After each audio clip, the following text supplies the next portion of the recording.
This is the Ryder and Lisa replay. Brought to you by Action Furnace. Fixed right or it's free. What's making you feel so old lately? It could be a feeling, an injury, something you read online, something someone younger than you said that you didn't understand. That's a good one. Nothing shook me to my core more than when somebody said, "Who are the Spice Girls?" And I just laid down. Yeah, that's a rough one. It's so rough. Can I play the jingle that you love so much? No, I hate it. Things that make you feel old. Things that make you feel old. Things that make you feel old. Things that make you feel old. Things that make you feel old. Things that make you feel old. I'm pretty sure we harmonized. There's the jingle. Okay, so listener Dawn has been a dedicated listener of our show for years. Thank you, Dawn. Thank you, Dawn. She just texted in saying, my coworkers make me feel old and I'm only 35, but they all look like babies. Also, my daughter Lily is about to take a babysitting course because she's almost 12. Like, I remember Dawn texting in about her toddler, Lily. So, cool. That makes me feel old. And the reason we wanted to talk about this specifically is because one of the headlines that I read as soon as I opened Twitter this morning, and I said it out loud to Ryder, and he audibly gasped, was that Millie Bobby Brown, the girl who plays 11 in Stranger Things, is engaged. And I said to you, how old is she? 15? She's actually 19, 19. and she's engaged to Bon Jovi's son, who's 20. Thank God it's not Bon Jovi. True. Be super weird. Oof, I would have been real bad at marriage, I think, if I would have got married at 19. I'd be bad at marriage now, and I'm 33. Okay. The Flames are officially out. They will not be making the playoffs this year after a shootout loss to Nashville last night, who still, I think, has a chance to get in there themselves. It's interesting what people are blaming this on. I mean, obviously, some are blaming it on the coach, others are blaming it on the fact that they lost their two best players at the end of last season. Yeah, that's a huge factor. For sure. And they got some great returns, it looked like, but just didn't work out this year at all. But every once in a while, there are comments online of people blaming someone who had nothing to do with the process of them getting eliminated, but you got to have a conspiracy theory here or there, or somebody who, in your mind, jinxed it. A rapper named Wild in Calgary released a song last year at the start of playoffs. And to be perfectly honest, it's a banger. It's kind of good. It's really good. In comparison to a lot of the, is it fair to say honky parody songs that are just like, oh no. You know what I mean? When it comes to hockey and getting excited hyped up. Yeah. No. I've made a few. For sure. That are just terrible. This one was really good, but people are saying that this Wild guy should be blamed for the collapse of the Flames because since releasing this, here's what's shook down. They lost to the Oilers in 5 games and got eliminated last year in playoffs. Johnny Gaudreau left. Matthew Tkachuk left. They committed long-term to Huberdeau and Kadri, which didn't work out this year at all, and they missed the playoffs. So people are writing down all of the things that went wrong since this song has been released. But can we play a little bit of it? Because it's good. Yeah, This is us just saying sorry. You know what I would absolutely never do is play this song if the Flames still had a chance to win anything. But take a listen, because this he's got something going on. He's throwing fire around, pardon the pun. Win a cup, fill it up. Win a cup, drink it up. Flame and sea, Calgary, lift it up. Win the cup, the roof's on fire, and your team's gonna choke when the smoke get higher. Cause we skate fast, burn ice, shoot pass, check tight, Sutter looking good, right? 1989 hype, hit 'em with that good Gaudreau, going glove side. 2004, it was in. We know that, right? That's a pretty good song. Got a backhand like the Branson when he scrapped it. Noah Hannafin and Anderson, what's up? Tanev jumping in the rush, Shillington, he moving up like Tkachuk in the clutch. You know he don't give a fuck. Win a cup, win a cup, win a cup, lift it up. Yeah, and then there's a bunch of other verses where he's also mentioning players that don't play for the team anymore who left immediately after they heard that song. No, you got to blame someone, and I guess it's got to be this poor guy. This poor guy who was this close to making it. This close. Yeah, they came out with a song. There's a radio station that came out with a song in Calgary during their 04 Cup run. Okay. And it was to the tune of Into Club. And I think it was called Into Dome. Was it good? And it wasn't this good, but it got huge because they did go on a crazy cup run. They eventually lost in the finals to Tampa Bay. But if the Flames would have put together a nice run last year, and gotten through the Oilers, and this guy, this song would have been huge. He would have been coming out instead of the anthem singer. This guy would have been coming out, getting the crowd singing along. Win a cup. Win a cup. Would have been awesome. What a crazy turn of events. Now he's being blamed for how bad the Flames have done. Oh, man. Who would have thought that you have something in common with somebody who broke a world record? For the most beautiful head of hair? You would be a front runner for that. No, I wouldn't. Great hair. How about biggest feet? I don't have big feet. I have very average sized feet. Ryder, don't start rumors. What are you going to say? What size do you think my feet are? What are you coming in at? 11, 12? What are you talking about? What? I'm an 8.5 at most. In men's? No.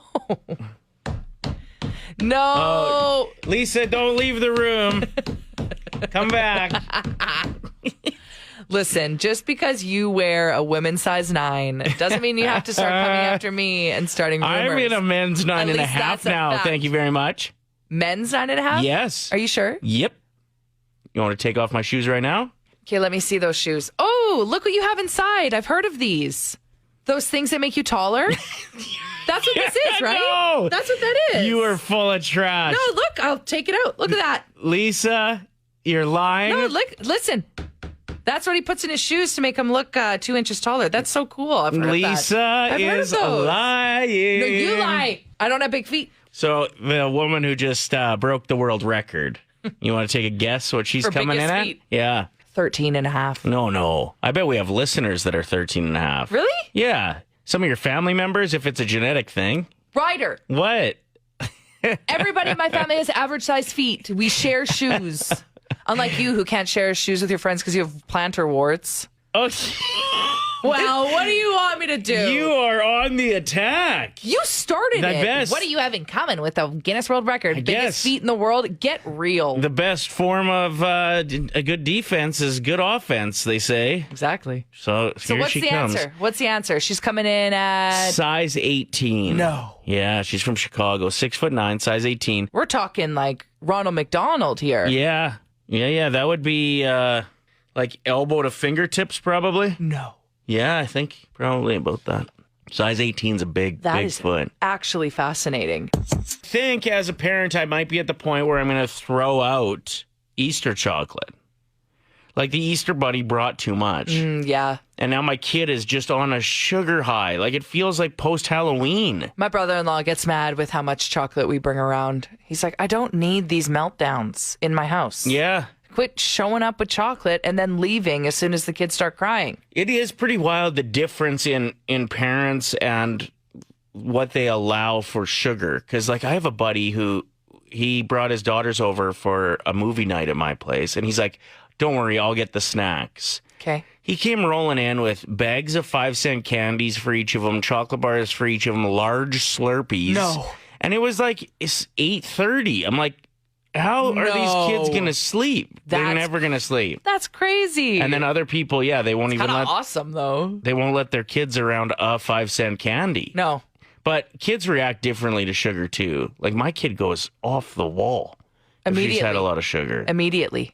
Yeah. Like, it hits them fast. And, like, she can even identify that she's on one when she's on a sugar high. Like, she'll, like, give me the look, like, oh, here we go. Do you think that's... What? Is that a placebo effect, though? Because I've heard that. Yeah. But I also have heard that you never want your kids to have the blue-colored candy or red. Like, those affect them more. Mm-hmm. I don't know why, but there's some sort of chemical in it or Didn't ingredient. you get her a blue Slurpee, like, 2 days ago? She was bragging about that. You're a bit of it was a blue slush puppy. You're a bit of a sugar monster. The other day I walked in, my daughter was reading a book before bed. She had a bag of 5-cent candies and a Pepsi. Where'd I'm she like, get those from? Well, I'm like, what? In what world is this allowed? Like, Usually she asks. yeah, she obviously like has a stash in her room and thought I wasn't going to be coming in. I think it's fantastic that she's got some system going where she sneaks them behind your back and comes off as a really good kid because she's asking you every once in a while. It's actually the perfect recipe. Yeah, she's got it figured out. Does anybody else like contemplate throwing out their chocolate though that the Easter Bunny brought too much of, or what do you do? Like what? I mean, can you melt it down and bake with it? And I'll bake things that like my kid doesn't like. You know, I heard of the new cool thing to do. Okay, is to take their chocolates and put it in your coffee or melt your espresso over like a cream egg and stuff. People are doing that. Yeah, that's a good way to get rid of the evidence too. But I don't need it either. Yeah, that's I true. also get straight wired up if I've had too much sugar. I went to Walmart yesterday and their chocolate's 50% off. And usually the next day I'm like, you're not going to find anything good. Oh my gosh, the deals. 50% off of Hershey Eggies. They had the cream eggs on for like 50 cents. Makes you want to just celebrate Easter a week later. 5 simple words, $1,000. It's Ryder and Lisa's 1K wordplay. Brought to you by Cal Mustara, your real realtor with Maxwell Progressive. We are joined by caller 7, Carly, ready to win some cash. Woo! Here's how the game works. You're going to pick either Lisa or myself as a teammate. That teammate will leave the room. We'll give you 5 words with the 25-second timer. You tell us the first word that comes to mind for each. Or at least your best guess is what the other person, your teammate's going to pick. Because we'll invite them back in and give them the same 5 words. For everyone that matches, it's $25. Hit all 5 and it's $1,000, okay? Carly, are you feeling lucky this morning? I am, actually. Okay, perfect. Who's your teammate? I'm going to go with you, Lisa. Okay, I'm leaving the room. Good luck. Woo! All right, I will start the timer as soon as I give you the first word. Are you ready to roll? Ready. The first word is mustache. Face. Ranch. Sorry, what was that? Ranch. Ranch. Dressing. Short. Tall. Heaven. Religious. And porcupine. Oh, God. Spike. Ooh, nice. What'd you say there, sorry? Spike? Spike. Okay. Well, you got it in time is the good news. Okay. Lisa's on her way back in. How'd it go? Good. Yeah? Yeah, we're giving away some money for sure. Woo! Love it. I can't answer that question, though, apparently, because yesterday you really lost it on me. So no more. Okay, you're right. Yeah, No more even hints on how it went. I like that. Lisa, what is the first word that comes to mind when I say short? Tall? Yes! $25. Carly, we're on a roll. Let's keep it going. What's the first word that comes to mind when I say ranch? Dressing. Yes! Oh, you know what? I'm so glad I said that because I bet a lot of people listening said dip. Yes. Dressing was a good answer. Dressing's a good answer. You're right. What's the first word that comes to mind when I say mustache?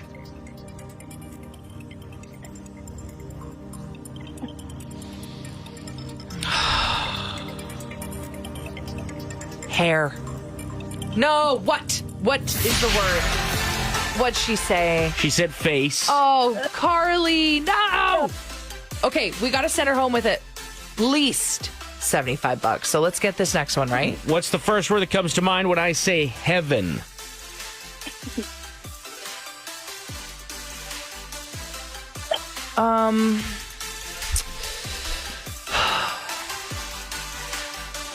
Oh, I have 3 different words in my mind right now. This is a hard word, I think. Heaven, I'm going to go with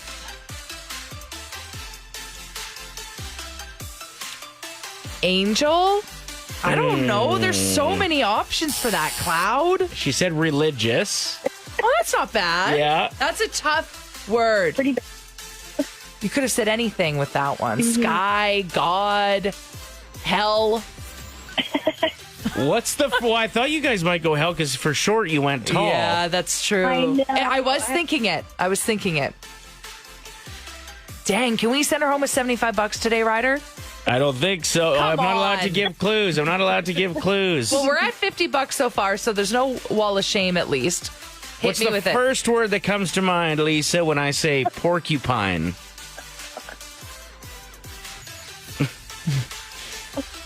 Needle? Spiky? No! Yeah, she said spike. No, she didn't. Yeah. I would have. Are you guys both looking for quill? Is that the word you were both? I think that was the word I was thinking of. Okay. Funny.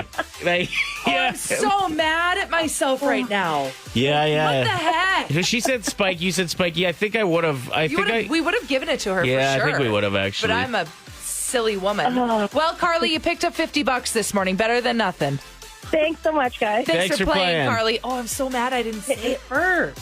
Your next chance to play is tomorrow morning at 7:50. So, Are You a Bad Guy is the name of this segment. And you have a theme song to go along with it that you just produced in under 3 minutes flat. This is quite impressive. So you're a bad guy. Are you a bad guy? Are you a bad guy? Are you a bad guy? Are you a bad guy? Did you do a bad thing? Are you a bad person? Let us know on the text line. You're a bad guy. Pretty good, right? No, I'm ruining it. You can hear me laughing in the background. Just making mouth and nose noises as per usual. What?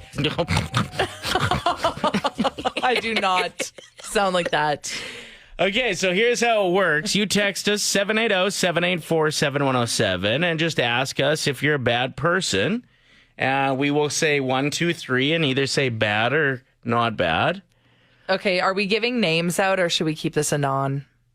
Let's keep it anon. Let's keep it anon. I don't mind that. Because this one's, I think you're going to play the song for it. This text rolled in saying, I told my kid I was going to the store to get tampons, but just so I could get away from them. Whew. Okay. I mean. On the count of 3, 1, 2, 3, not bad. Oh, I was going to say bad. Okay, well, it's a split decision. That means they're not terrible. Okay, next up. Kyle says. No, anonymous. Oh, crap. So this text from Anonymous says, someone who was driving like a jerk ended up smoking a pothole and I had to pull over. I pointed and laughed when I drove by. 1, 2, 3, not bad. When jerk drivers get pulled over. Are you gonna do an anonymous one now? This text came in from Anonymous. Thanks, Kyle. No, I'm not reading Kyle's yet. I'll read it next. Wait, no. Ryder! Lisa's a bad guy.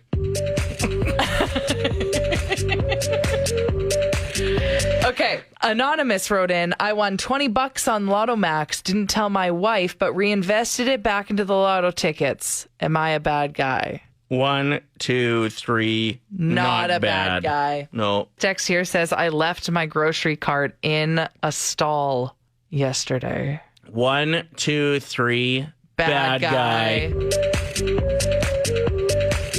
My husband is so loud that sometimes before people come over, I spike his drink with Benadryl so he doesn't embarrass us. That can't be true. 1, 2, 3, bad guy. And, I can't read some of this one. Because it's inappropriate or because you were about to say their name? No. Admit it. I'll reword one word in here. I can't help but notice one of my friend's husband's pants. Like John Hamm style. I catch myself looking at his pants often. I don't even care anymore. Okay, that's the part. It's that part. 1, 2, 3, bad guy. My laugh in that edit is ruining our little theme song. That's not what I sound like. Come on. Meanwhile, I'm not snorting. I'm pumping out an award-winning piece of production. Are you a bad guy? Did you do a bad thing? Are you a bad person? Let us know on the text line. You're a bad guy. Oh, it's good, right? Nick. Oh, I almost just said a name again. Oh, my God. Oh, my gosh. Like, grow up. I can't. Okay, so I guess I can't read that one yet. Okay, so I'll go with this one from Anonymous. My kid has been acting up lately, said she wanted a bubble tea, but I've been mad at her because of her attitude. So when she went to a sleepover, our whole family went for bubble tea without her, and then I told her about it. I mean, the bad attitude. 1, 2, 3. Not bad. Learn them lessons, even the tough ways sometimes. I was thinking you got her a bubble tea and then strained out all the bubbles and ate them in front of her. That's their favorite part? Yeah. I think they're gross. Do you like bubble tea? I kind of like it, yeah. Yeah, it's fun. How long have those bubbles been sitting out, though? You know when you who go in the cares? mall and there's like not really a lid on it? Okay, this text here says, I tell my kid there's alcohol in all of the pop cans, so she doesn't ask for some. 1, 2, 3. Not bad. Why? Because kids are like, can I have a pop? Can I have a bubbly? And then they open it and they take half a sip. Half a sip. And then, No. then they leave it. There was a story that made news all around Canada from right here in Edmonton where a guy got trapped in the art display just off White Mud, that being the Talus balls. We're joined by Connor right now, who is actually out for a jog after Easter dinner and came by the incident and recorded it, and he's the reason that a lot of people know about it. So break it down for us. I was out for a run after Easter dinner yesterday, 2 days ago now. And so essentially, I'm rounding the final corner and I could see the White Mud Bridge. And as I'm coming around the corner there, I see a fire truck in the distance. And earlier in the day, there was some fire trucks there. Somebody fell through the ice. And so I thought it was just like a little bit of an overflow of that. As I get closer, I realize that there's a bit of a commotion going around the Talus balls. So when I get there, I see a woman and 4 firefighters kind of inspecting the balls. So I walk up, of course, keeping a safe distance. I said, hey, is somebody stuck in there, or is an animal, or is a person stuck in there? And they said person. And then I basically asked, is it a child or is it an adult? And with the tone of disappointment, they said an adult. So that's kind of when I started filming. I made sure to not get in the way of the firefighters or anything like that. And that's when I took the video that, of course, went viral since of him kind of scurrying around the inside trying to get out. So I put it on Instagram almost immediately because I saw it and I was like, this is jokes. Like, yeah, this is social media gold. Yeah. This is just funny. And I mean, like, how Edmonton, right? Yeah. Okay, did you catch any information? Like, did he climb to the top and then is there a hole there that he scurried in through? And was he alone or was he with someone on this weird climbing adventure? Of course, I can't speak for that individual because I am not him, Sure. nor was I involved with the situation in any way other than witnessing it. But from my experience and from what I've heard, there is a way you can get into them, which I assume is going to be patched up, but it usually takes a few people to do it. So the thing about it right now is, like, from what I've gathered and what I understand is he was there with a woman and there may have been some showing off. And I mean, I don't think if it was the first date, I don't think there's a second. No, she ended up just leaving? Like, No, she was probably the woman standing outside of it. How embarrassing. Yeah. If you see my quote in the Edmonton Journal, I basically said it's like art jail, which is ridiculous. But it really is. Like, that person was stuck in there. And from the panic that you could see in the video that I took, like, I can't blame him. That's pretty relevant. It kind of made the art cooler. It's such a polarizing piece in Edmonton that I think, like, this part of its history is going to give it more of an acceptance. Yeah, we need like a plaque with his face on it right beside it as like a history moment in history. That's a stretch, but I'd say that, like, I think it's a pretty cool part of history. And you made it happen. So big ups to you. What's your Instagram again if people want to go check out that video? My Instagram is @CWKS. I do a lot of running. I host a running group. And, I look forward to networking with people and whoever has questions about it. The Ryder and Lisa replay. Brought to you by Action Furnace. Fixed right or it's free. Play 107.